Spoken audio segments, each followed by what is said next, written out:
How does a nation's constitution, its very soul, come into being? Well, it's almost never just one single moment. Today, we're going to trace the absolutely incredible 350-year journey of the Indian Constitution. And believe it or not, the story doesn't start in a grand parliamentary hall. It starts on the deck of a trading ship. So let's dive into the evolution of the Indian Constitution from 1600 all the way to 1950. All right, so here's how we're going to tackle this massive history. We've broken it down into four main phases. First, we'll look at the East India Company's beginnings as a trading body. Then we'll see how the British Parliament started to step in. After that, we'll cover the big shift to direct crown rule. And finally, we'll witness the dawn of the Indian Republic. And of course, we'll wrap it all up with a quick summary at the end. So let's rewind the clock. Way back, we're starting in the 17th century. This first phase covers the time when the British East India Company was, officially just a trading group. But as you're about to see, that line between doing business and conquering territory got real blurry real fast. And that set the stage for everything that came next. So, how on earth did a private company get so much power? It all started with these early charters. The first one, the Charter of 1600, basically gave them an exclusive right to trade in the East, a massive economic advantage. But here's the real kicker, the Charter of 1661. This gave the company the power to actually judge people using English law.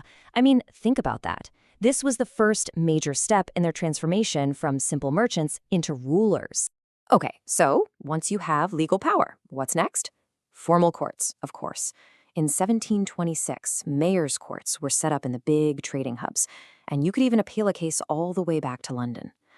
Now, here's an interesting twist. By 1753, they decided these courts wouldn't apply to Indian natives unless they actually agreed to it. But the most dramatic shift, the real point of no return, came in 1765 with the grant of Diwani. After winning some major battles, the Mughal emperor gave the company the right to collect taxes. This was huge. They weren't just trading anymore. They were governing and getting rich off the land itself. Now, as you can imagine, with the company's power growing unchecked, people back in London started getting, a little nervous. This brings us right into phase 2, a time when the British Parliament finally decided it had to step in and put some rules in place. They realized this wasn't just a company anymore, it was an empire in the making. One of the first big moves to organize things was Warren Hastings' judicial plan in 1772. He set up a 2-track court system in every district, one for civil stuff and one for criminal cases. But what's really fascinating here is the introduction of personal laws. For the first time, the British system officially brought in Hindu and Muslim legal experts, pundits and Maulvis, to help the English judges. It was a really practical way to govern a population with deep-rooted legal traditions of its own. And then, Parliament's involvement became much more direct. The Regulating Act of 1773 was a landmark. It created the super-powerful role of Governor General and set up a Supreme Court in Calcutta. But this created a whole new headache. Who was really in charge? The Governor General or the Supreme Court?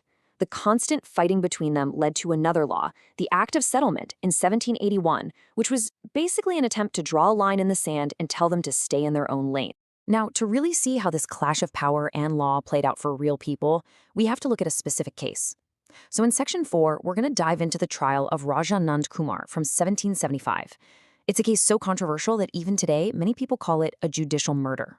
Okay, so here's the story. This all happens right after the brand new Supreme Court was set up in Calcutta in 1773. A very prominent Indian official, Raja Nand Kumar, makes this explosive accusation against the most powerful man in India, the Governor General himself, Warren Hastings. He accuses him of bribery. Well, almost immediately, Hastings' allies strike back. They charge Nand Kumar with forgery. Now, this is the crucial part. Instead of being tried under Indian law, where forgery might get you a fine, he was tried under English law. And under English law at the time, forgery was a capital crime. It meant the death penalty. This incredibly controversial trial really boiled down to two massive questions. First, legally speaking, could you even try an Indian under English criminal law for an act he committed before that English court even existed? And second, the bigger question maybe, was this a fair trial? Or was it basically a setup heavily influenced by the Governor General, the very man Nand Kumar had accused in the first place? The reason this case is still remembered as judicial murder is because of its legacy. It became the textbook example of what happens when your judiciary isn't independent and when executive power runs wild.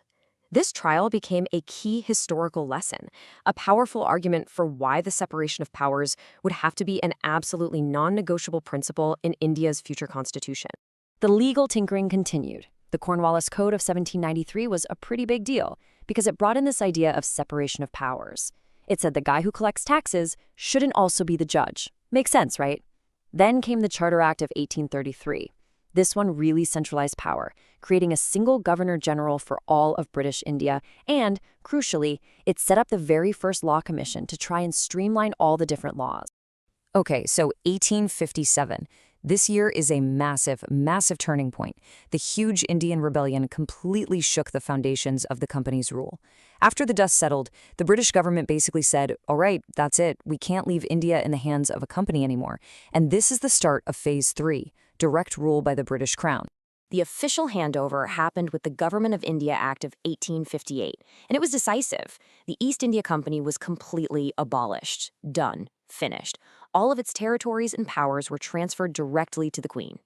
To manage all this, a new job was created in London, the Secretary of State for India. And in India, the top dog, the Governor-General, got a new, grander title, the Viceroy, who was the monarch's personal representative. Under Crown rule, we start to see the first tiny steps toward including Indians in their own governance. The Council's Acts of 1861 and 1892 slowly opened the doors a little wider. But the 1909 Act, known as the Marley-Minto Reforms, was a really big deal, and not necessarily in a good way.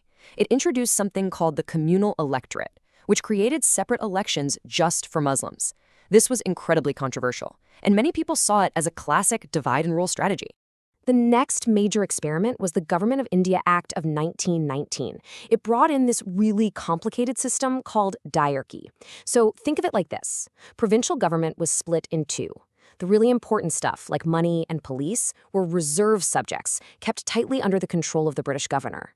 But the less critical areas, like education and health, were transferred to Indian ministers. It was a very limited, very cautious form of power sharing. But all of these previous acts, they were really just warm-ups for the main event. We now come to the single most important piece of British legislation for India, the Government of India Act of 1935. It's often called the most significant precursor to our current constitution, and for very, very good reason. This act was a beast. It was incredibly detailed, and it laid down the blueprint for modern India.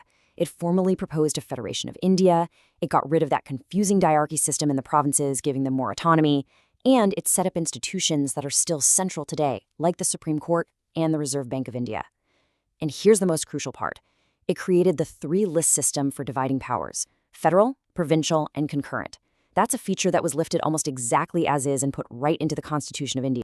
And that brings us to the home stretch, the final dramatic phase, the actual making of the Republic.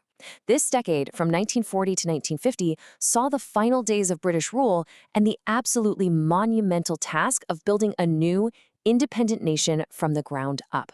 World War II changed everything and put independence on the fast track. Britain desperately needed India's support in the war, and Indian leaders used that leverage to demand a clear path to freedom. This led to a series of offers: the August Offer in 1940, the Cripps Mission in 42, both vaguely promising a future constitution. But it was the Cabinet Mission Plan in 1946, after the war was over, that finally laid out the clear, concrete steps to create India's own Constituent Assembly. The final act of the British in India was the Indian Independence Act of 1947. This law did two world-changing things. First, it granted full sovereignty to India, officially ending centuries of British domination. But second, it did something truly tragic. It partitioned the subcontinent, carving out the new nation of Pakistan. Once independence was a reality, the massive job of writing the Constitution began. A drafting committee was formed, led by the brilliant Dr. B.R. Ambedkar. For almost 3 years, that's 2 years, 11 months, and 18 days to be precise, they debated every clause, every word, every comma. And on November 26, 1949, their epic work was finally adopted. And then came the final triumphant step. On January 26, 1950, the Constitution of India came into full force. On that historic day, India was officially declared a sovereign democratic republic, a day that is, of course, celebrated every year as Republic Day. Whew, what a journey, right? From a single trading charter to the constitution of the world's largest democracy. Let's take just a moment to pull it all together with a quick summary. You can really see the whole story as a chain reaction when you look at it this way. It starts with a charter for trade. That trade leads to real political power. That power scares Parliament, which steps in with control. That control leads to even greater centralization. That centralization is then formalized under direct rule from the Crown. And finally, that system of rule evolves to introduce the concept of federalism, which becomes a cornerstone of the new republic. And this table is a great little cheat sheet of the key turning points. You can see the big shifts, from traders to masters early on, the end of the company in 1858, the experiment with diarchy in 1919, and then the huge move toward provincial autonomy in 1935, which really paved the way for the federal structure that India has today, all leading up to independence in 1947. So, I'll leave you with this to think about. After this long, complicated, and often painful journey, how much of that 350-year legislative legacy, from its laws and its courts to its very ideas about government, is still visible in the DNA of the sovereign, democratic Republic of India today? Thanks for joining me on this journey.